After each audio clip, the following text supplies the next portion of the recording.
Champions ট্রফিতে বাংলাদেশ দলের অংশ হতে পারেননি লিটন দাস। ওয়ানডে দল থেকে বাদ পড়া ব্যাটার নেমেছেন আবার জাতীয় দলে ফেরার মিশনে। ওয়েস্ট ইন্ডিজ সফরে লিটনের ব্যাট একদমই হাসেনি। 50 ওভারের ক্রিকেটে এতটা খাপছাড়া ব্যাটিং আগে কখনোই দেখা যায়নি। আইসিসি ইভেন্টে খেলতে না পারার বিষয়টিকে লিটন নিয়েছেন স্বাভাবিক নিয়মেই। বিপিএল চলার সময় নিজেই বলছিলেন, আমার পারফরমেন্স ছিল না, এ কারণেই বাদ পড়েছি।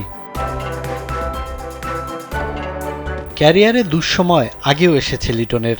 ধারাবাহিকতার অভাবে কিছু ম্যাচে ড্রপও দেওয়া হয় ব্যাটারকে। তবে চ্যাম্পিয়ন্স ট্রফির মতো গুরুত্বপূর্ণ আসরে লিটনের মতো অভিজ্ঞ ক্লাসিক ব্যাটারের না থাকায় হোঁচট খেয়েছেন অনেকেই। তার বদলি হিসেবে নেওয়া হয়েছে কোনো ওয়ানডে না খেলা পারভেজ হোসেন ইমনকে।